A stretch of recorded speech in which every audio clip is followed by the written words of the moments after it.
سلم على النبي أموالي يفنى وويل يا ربي سلم ثم سلم على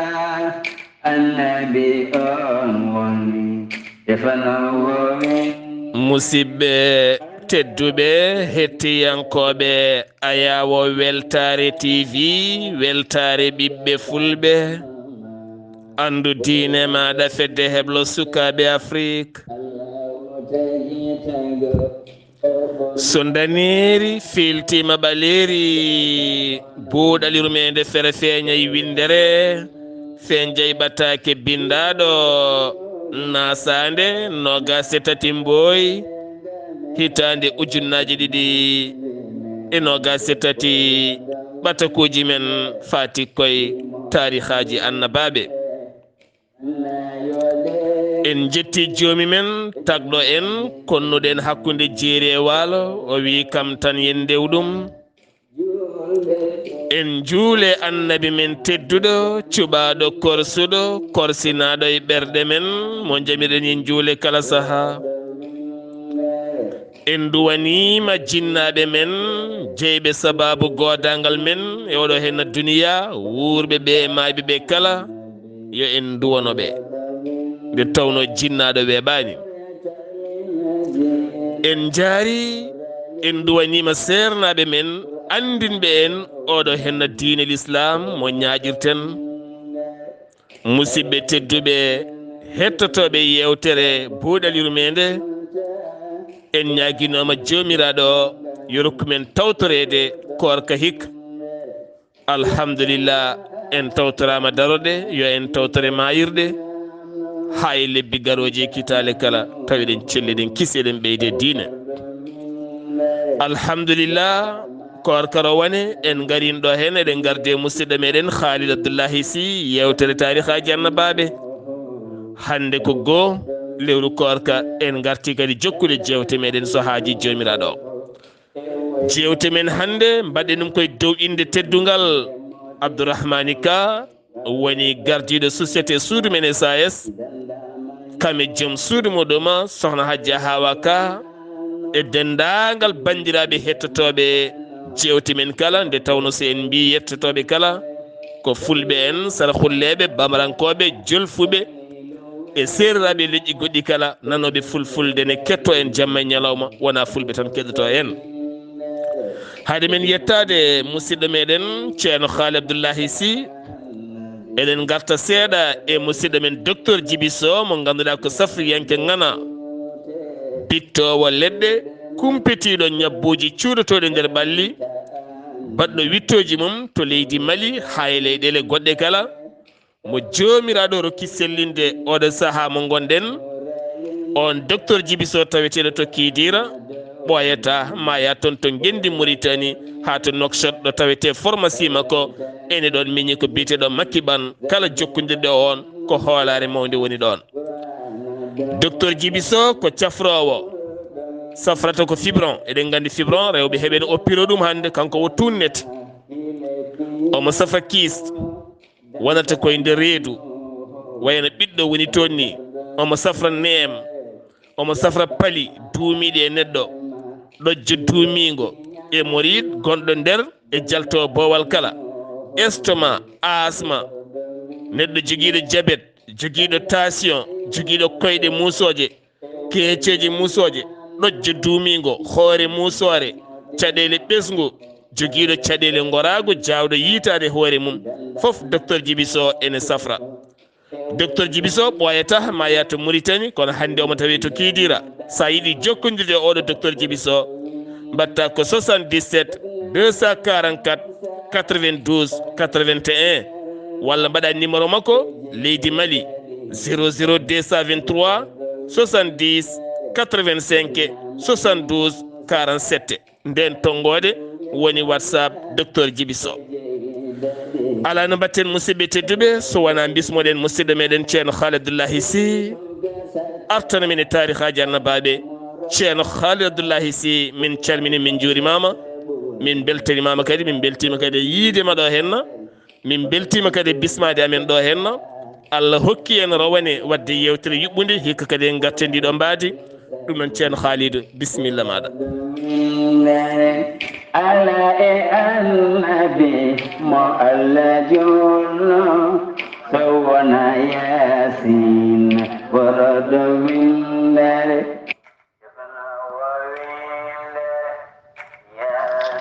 وعليكم السلام ورحمة الله تعالى وبركاته.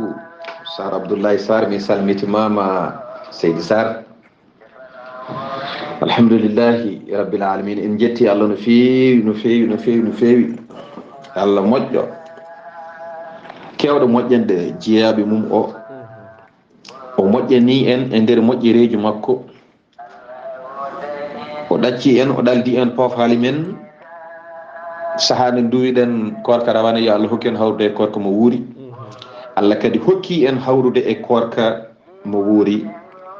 En jettidi ɗum Allah no feewi en mbimo kanko Allah o jarama yo ɓooy ñamluɗen ɗiɗo moƴƴereji ko wona ɗum ko en ñaguima Allah yo Allah hokki en horde korka jaɓaka yo Allah luɓe en poofali men o luɓa en cellal ngal o luɓa en kattande o luɓa en coftal ha mbawen horde korka moƴƴa ha mbawen rentade ko foti hen rentede ha mbawen ɗaccude hen ko foti ɗaccede ha mbawen gollude hen ko foti gollede. Allah artirine dow jaam en jetti Allah kona ɗum ko en jetti Allah e nelaɗo mum sallallahu alaihi wasallam en jetti jinnaɓe meɗen wonɓe sababu wodede men e oɗo aduna. caggal ɗum kadi en jetti ceerno men moƴƴo mo Allah moƴƴini gollowo sunna nelaɗo sallallahu alaihi wasallam timmuɗo to Allah e to nelaɗo Allah sallallahu alaihi wasallam mo ganduɗa hande so tawi en joguima doole walla en joguima mbawka wawde joɗade ne wiya Allah wi nulaɗo sallallahu alaihi wasallam wi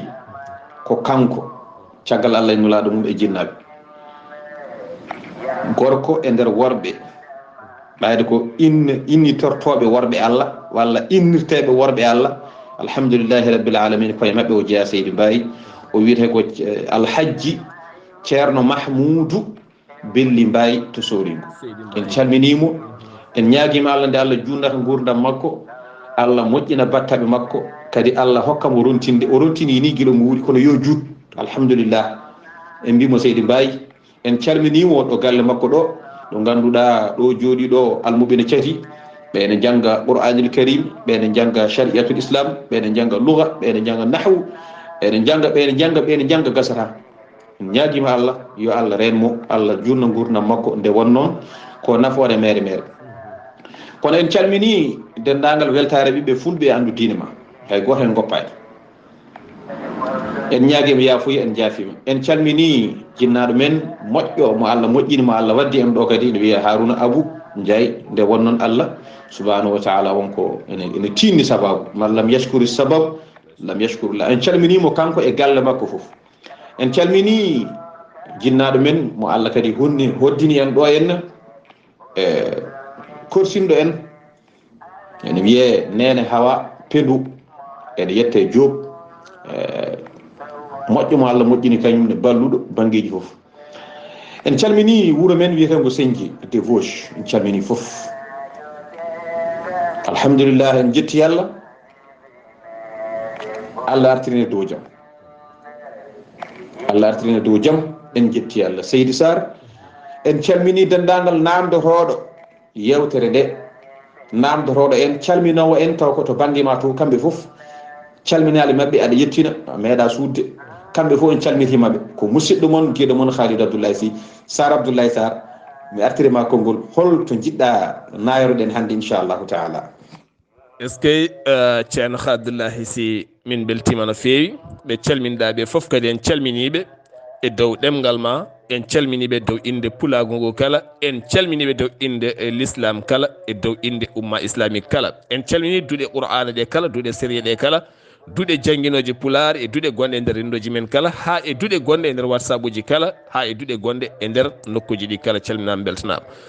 ceerno Khalidou Abdoulaye Sy hande nayotoɗen koye baaba windere sen mbi baaba windere woni baaba adama ceerno Khalid Abdoullahi Sy hol yo gonnoɗo baaba adama mo jomiraɗo taggiri jungo mum hol yo gonnoɗo baaba adama. eyyi Seydi Sarr mi salminima lawol gongol alhamdulillah mi nani namdal ma mbiɗa hande namdiɗa ko baaba adama holi gonɗo baaba adama. Baaba adama holno fuɗɗori ɓayde ko kanko woni bamum windere nde to banggue tago holno fuɗɗori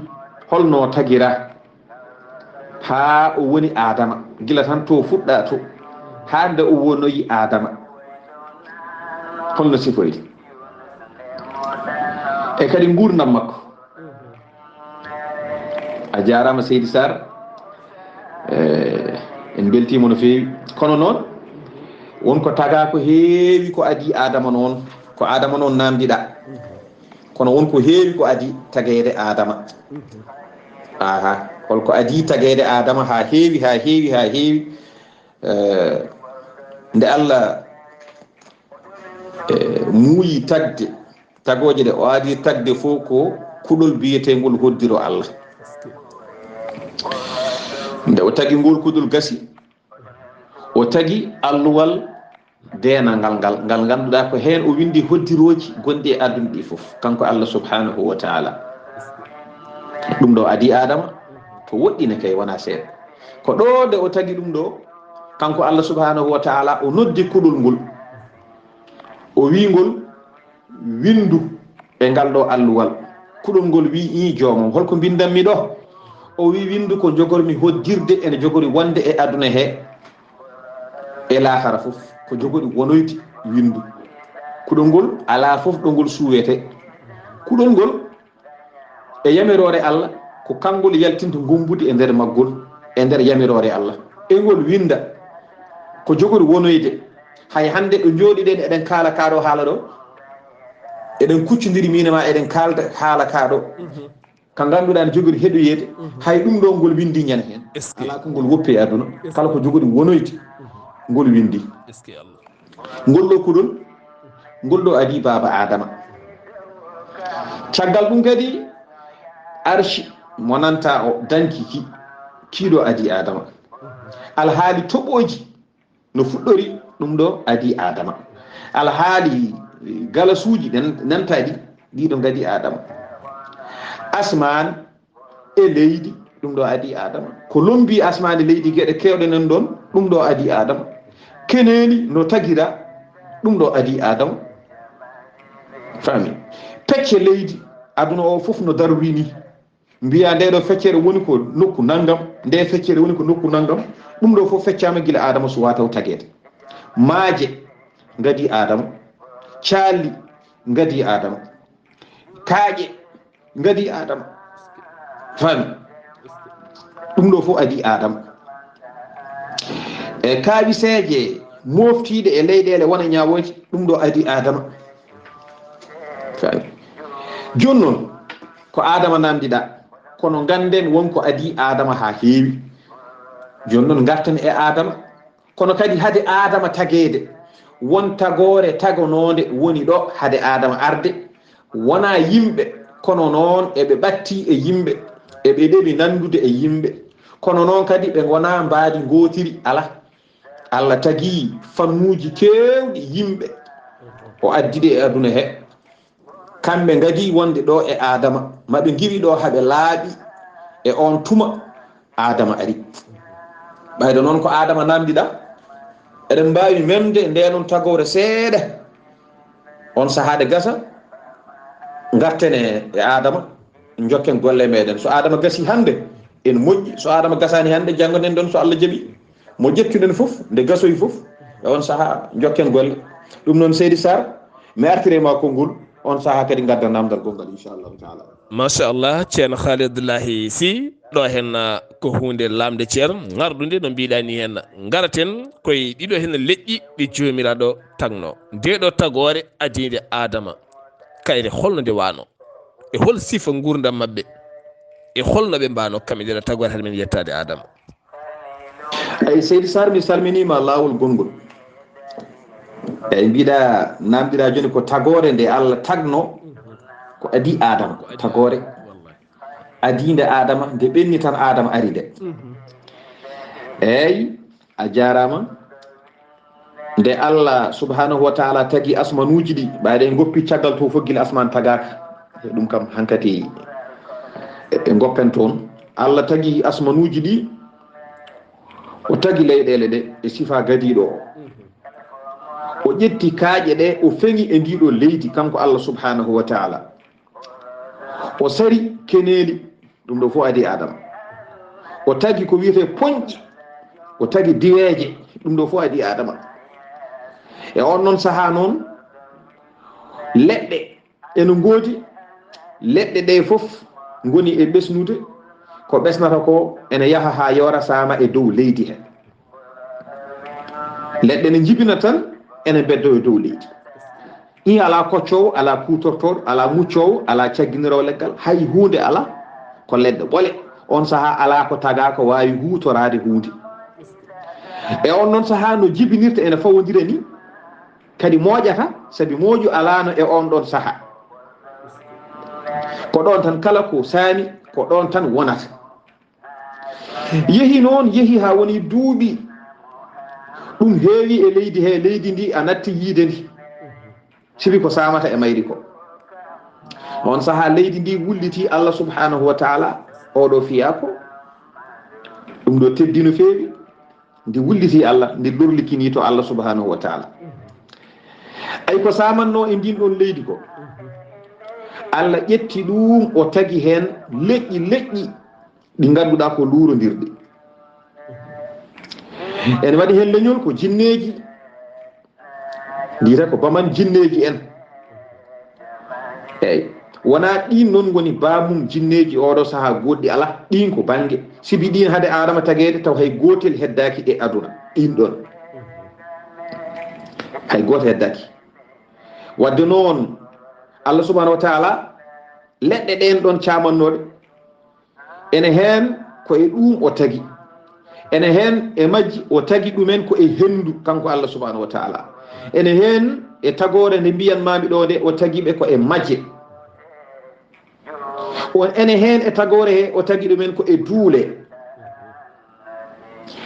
ɗi keewi o nanniɗe o sariɗe e aduna he eɓe jogui poofaali eɓe poofa eɓe jogui dille ɓe dilla no yimɓe diltata ene jaaha ene kumtoya haaji ni kamɓe fof ɓe cari sibi keeweni maɓɓe ɓe kebbini jeerende ɓe kebbini to banggue kaaje ɓe kebbini ceene ɓe kebbini dendagal mana aduna o ɓe ñiiɓi e dow ndiɗo leydi fodde ko Allah haaji e zaman ene maɓɓe raneɓe ene maɓɓe waɗeɓe ene maɓɓe ɓaleɓe ene maɓɓe soyɗuɓe ene maɓɓe ñawɗuɓe no dammu wuli ni ene maɓɓe nanoɓe ene maɓɓe faaɗuɓe ene maɓɓe moƴƴuɓe ene maɓɓe bonɓe ene maɓɓe tiiɗɓe ene maɓɓe ɓe tiiɗani woni looɓe ene maɓɓe worɓe ene maɓɓe rewɓe ndeɗo tagore Allah ɓe ndesodiri ɓe jibini ha heewi on saha ɓe ginnira jinneji ndeɗo tagore ndeɗo adi adama e dow leydi he Sar Abdoulaye Sarr mi artire ma konngol est ce que ceerno Khalil Abdoulaye Sy machallah mo hulani Allah tooñi mo hulani Allah juumi ndaare tan ɗeɗo hen leɗɗe jibinoje ne beddo e leydi ha leydi wulliti Allah tagi ɗum tagi itti ɗum tagiri ɗum tagi hen ndeɗo tagore nde kalten ndeɗo hen ceerno Khalil Abdoulaye Sy beele ndeɗo hen tagore nde ɓooyi e leydi ndi walla ala kamɓe ɓooyani ko adi adama Seydi Sarr mi salminima lawol gongol mbiɗa ɓen ɗon mbete ɓe ɓooyi e leydi he walla holko ɓe ñiiɓi e dow leydi he Seydi Sarr namdal ma payodingal ɓeɗon nden ɓe keewi e dow leydi he on saha ɓitti e maɓɓe aduna o sabi keewendi maɓɓe on saha caɗele maɓɓe ɓeydi leydi ndi faaɗiriɓe no feewi no feewi Allah neli e dow maɓɓe hendu sattundu hendu ndu halkiɓe on saha noon heddaki e maɓɓe so wona seeɗa ay ɓen ɗon ko kamɓe ngoni adiiɓe wadde ko wayi ko nandata e suudu sabi hodde heen. kamɓe ngoni adiiɓe wadde ɗum. kamɓe ngadi sehde kaaƴe. eyi kamɓe ngadi sehde kaaƴe. ko kamɓe ngadi raddude ko wiyete ndiwri e poñƴi. kamɓe ngadi raddude ndiwri e poñƴi. ɓe nguli e ɗum, ɓe ngoni e on ɗon alhaali dumunna juuɗɗo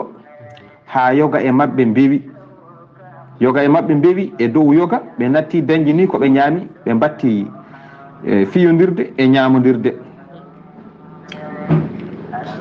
ɓe mbatti habde kareeli bonɗi, kono noon ɓe kaɓirta silemeje walla jogitaji ala, ko juuɗe maɓɓe tan e koyɗe maɓɓe e ñiiƴe maɓɓe. ko ni ɓe goniri ha ɓe natti dañde ko ɓe ñaami yoga e maɓɓe kalki sibi heege e ɗomka. eyyi on saaha noon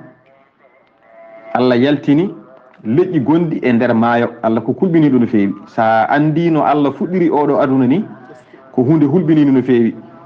nden ɗon tagore yaltude e nder maayo, ɓen ɓuri ɓeeɗo wonnoɓe ɗo henna ɓalli, ɓen ɓuri mawnude. kadi ko tagore hawnide, ko ɓe hawniɓe tago ɓen noon yaltunoɓe e maayo. eyyi on saaha noon ɓen ngari kaɓe maɓɓe mbari hen hewɓe diddiɓe, hay goto heddaki e maɓɓe. ɗum waɗi ɓeɗon yaltunoɓe e maayo ndiwi ɓe jeehi, so tawi ko dumunno moɓe keddino e aduna he o, moɓe gonno ɗo ko duuɓi 100 ɓe gonno ɗo henna. e kamɓe ko duuɓi 100 ɓe gonno ɗo, ɗum ɓe goni ɗo e aduna he haade maɓɓe yaade. Seydi Sarr mi artire ma namdal on saaha inchallahu taala jokken gonɗi. est ce que machallah duuɓi 100 ɓe guure leydi ndi haade maɓɓe yaade. saɗen laara hen saahaji tubakoɓe ko ɓulni e hono ɗiɗo hen no wittoji, oɗon laara mbaɗum comme genre film uji aɓe joué hen. ko gueɗe jarɗe andude, ko gueɗe ɗe julɗo jari andude, nde tawno ko gueɗe duttinoje neɗɗo o faade Allah subahanahu wa taala. ceerno Khalidoullahi Sy ɗon ɗo ɓe guure leydi ndi duuɓi 100. mbete ko kamɓe baba Adama lomti walla ala, won leñol gongol ngol Allah tagui ɗon ko adi baba Adama ne ara. ɓen lomti e laamade ndi. eyyi joni Seydi Sarr mi salminima. eyyi so tawi ko Adama lomtiɓe walla hol lomtiɓe ɓe ala, ha joni wona Adama lomtiɓe kamɓe. kamɓe nde ɓe gummiɗo lomtiɓe ko wiyeteɓe albannu en. albannu ko ɓen lomtiɓe ɗo en. ɓen lomti e laamade ndiɗo leydi. ɓen noon kadi ɓe ndesodiri, ɓe jencini ha heewi, haɓe kebbini leydi ndi kamɓe ne. ayi ɓeeɗo albannu en ko ɓeeɗo puɗɗi mutgol neɗɗo. ɓeeɗo gooto e maɓɓe ay no leydi ndi woniri ni, o mutade nder leydi he o yaha ha leydi jeeɗiɓiri, o wona toon fodde balɗe. ɓeeɗo ko hawniɓe no feewi. o wona toon fodde balɗe o yalta taw ko nder leydi o woni. kamɓe ɓeeɗo ɓe dokkama ɗum e hoddiro Allah. gooto e maɓɓe to gonɗen e dow leydi ɗo, jomum muta e nder leydi yaha ha leydi jeeɗiɓiri, no neɗɗo muccirta e nder maayo ni, ene yaha ene yiilo. e kamɓe ko noon ɓe mutirta e leydi. ɗum waɗi so muti e leydi wona toon fodde ko haaji, so ñalawma, so balɗiɗi, so baltati, so ɓuuri ɗon ene wawi wonde toon. kamɓe ɓeeɗo noon kamɓe puɗɗi asde boyli, yaltinde ndiyam ko kamɓe puɗɗi ɗum. kamɓe puɗɗi seegde caali sabi dognude hen ndiyam. maayon tokoson kamɓe puɗɗi fewnude ɗumen. gueɗe kewɗe ko kamɓe koye maɓɓe, koɗe maɓɓe ɗo fuɗɗi. kamɓe kadi puɗɗi jaggude liɗɗi e nder maayo, raddude liɗɗi e nder maayo ne ñaama. kamɓe puɗɗi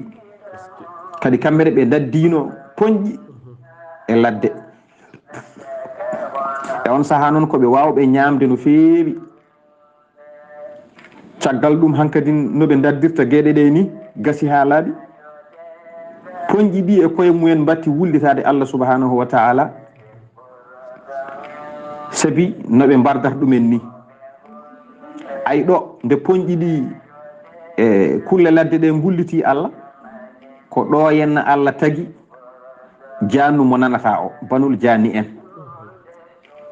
banul jani en ɓeɗo ko nden ɓe gari ay koye ɓeɗo adama rewi Allah tagi banul jani o tagimo koye lewndu jeygol Allah tagi banul jani eyyi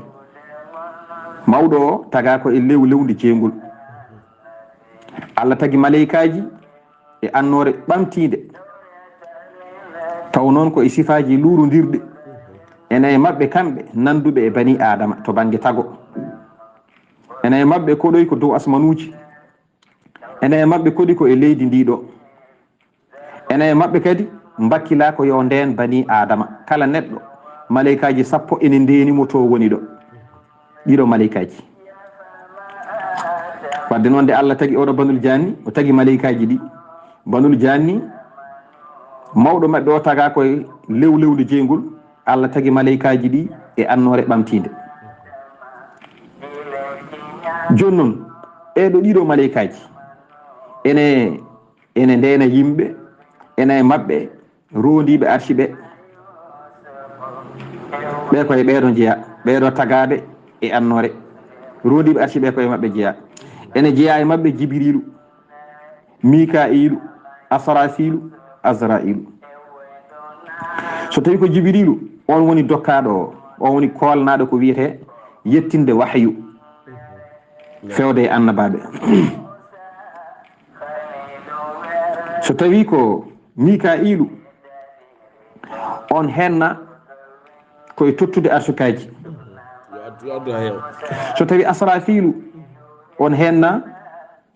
e jogade kodron o ñande aduna gasi fof omono tukki hen to woni to heddi tan ko Allah wiyamo wutto hankadin coñanteri ndi ɓendi o wutta yimɓe foof dutto e Allah subhanahu wa ta'ala so tawi ko Azra'ilu kañum wakkila tamde pittali kala ko jogori mayde wadde noon ko ɗum ɗo woni banul janni en ɓeɗo lomtino ɓe yimɓe ɓe mbimi jalti ko e nder ndiyam caggal nde ɓenne kadi ndiwi ɓe yimɓe ɓe kalnomi ɓe Allah tagi e nder leɗɗe e ko nandi hen joni noon ɓeɗo en mbawa haaldude ɓe nde won noon kamɓe fof goto e mabɓe foof ene jogui ko haala e mum ha heewi woni ɓeɗo malaikaji nayyi ɓurɗi ɓattade Allah Jibrilu Mika'ilu Asrafilu Azrail Jibrilu jogui ko bibje 6 kala wibjo ene yarane duuɓi 100 kala wibjo tongo tuggiɗo e tongo haaɗi ɗo sa ɓami tongo tuggiɗo aɗa yara koyɗe nde jettoyteɗa tongo haaɗi to hawrata ko duuɓi 100 wibjo woto foof te ko bibje 100 o jogui faami wibjo foof ene waɗi sigi foof ene waɗi annore nde ene ɗeɓa ɓurde nangue ngue jiiɗa ngeɗo wongue e aduna annore wadde noon kamɓe koɓe ko hawniɓe tago gasani noon ko makko ko kanko Jibrilu kono eɗen mbawi darnude ɗo namdal arta e ma Sar Abdoullahi Sar est-ce que Allah yo Allah yaafo en ko adina mayeten machallah ceerno Khalid Abdoullahi Sy ɗo henna fahamamu e mawɗo heɓama e ɗiɗo leƴƴi gadiɗi baba adama caggal malikaji tagama gari ko annoraji ɓe goni koye leydi ɓe goni koye asmawuji holno ɓe mbaddi e ngol ɗo leñol ngol Allah tagi bittengol banul jani en holno ɓe mbaddi e ngol ɗo leñol ceerno Khalid Abdoullahi Sy eyyi seydi Sar mi salminima lawol gongol a jarama ay kamɓe ɓeɗo banul jani en mbiɗa caggal malaikaji ɗi tagama holno mbaddi e mabɓe eyyi kamɓe ɓeɗo banul jani en nde ɓe taga ɓe gadi habde ko ɓeɓe tawnoɗoɓe albannu en ɓe kaɓe e mabɓe nde Allah telliniɓe tagiɓe ɓe telli ɓe koɗe leydi ɓe kaɓe ɓeɗo albannu en ɓeɓe tawi ɗoɓe ɓe ɓuri ɓen doole noon hare jamma e ñalawma ɓe pooli ɓen ɓe kalki ɓen ha laaɓi e on saaha noon ɓe gasi haɓe laaɓi heddi banul jani en e leydi he banul jani en ne ɓen ndesodiri ɓe jencini ha heewi haɓe kebbini ndiɗo leydi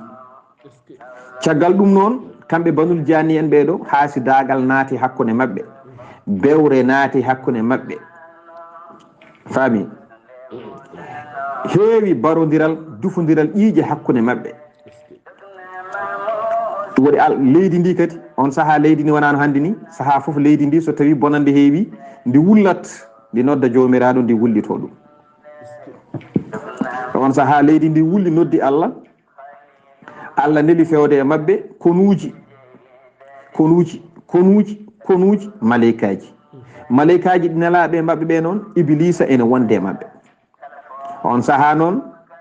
iblisa inde makko wona iblisa o wiyeteno on saaha o wiyete ko azazil noon o wiyeteno tedduɗo o wiyeteno ko azazil on saaha kanko iblisa kanko wonno mawɗo malaikaji Allah neli malaikaji waddiɓe e iblisa nden ko dewannoɗo Allah no feewi sanne on saaha ɓe diddi ɓeɗo banul janni en e leydi he banul janni en dogi naato e gasɗe naato e kaaƴe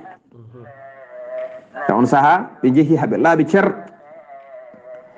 on saaha iblisa laami ndiɗo leydi nde iblisa laami leydi ndi omo rewa hen Allah no feewi kanko iblisa e dow ndiɗo leydi omo rewoya Allah kadi to asman omo ngabba dow omo tello des kanko hoore makko noon o haawi hoore makko mawnikinare naati e makko e nder ko rewata Allah ko ɗum waɗi woto mi junnane haala tan ha Allah waɗi banul janni en jeehi ala hankati gonde e leydi ko iblisa tan woni e ndiɗo leydi malaikaji goni ko dow asman iblisa ene woni dow asman ene woni e leydi he goɗɗum ala Allah subhanahu wa taala ko ɗo o muuyi tagde baba adama o taga baba adama lomto wonnoɓe ɗo e dow leydi heyde lomto fewnude yamirore makko lomto e hadde ko yiɗa ɗum waɗi ɗo Allah subhanahu wa taala muuyi tagde baba adama e on ɗon saaha iblisa ene ɗo joni noon holno baba adama tagira hol fannuji baɗaɗi baba adama fewna hen hol gonɗo baba adama holno fuɗɗori holto rewi ha woni baba adama sabi ko ɓakkere o wonno o maha o dari ɓakkere nde kam holno fewnira mbete ko leydi boɗeri beele ko leydi ɓaleri beele ko leydi soyri beele ko daneri kam kayri kam noɗi fewnira e nde fewnade ko dari no foti eyyi bisimilla Seydi Sarr mboɗa andi ɗum heƴata e yewtere men hande eɗen mbawi hannude ɗo yewtere nde so tawi en Allah hokki en hawde e janggo inchallahu taala on saaha garen gadden baba adama guila fuɗɗode makko ha e wortode makko to rewi no fewnira ko dañi e ko dañimo ha o naatoy aljanna no naatiri ha o yalti aljanna holno yaltiri ha yettiɗo yettiɗo so hawri e welede Allah kalen baba adama ɗum noon konngol artema Seydi Sarr assalamu aleykum wa rahmatullahi taala wa barakatuh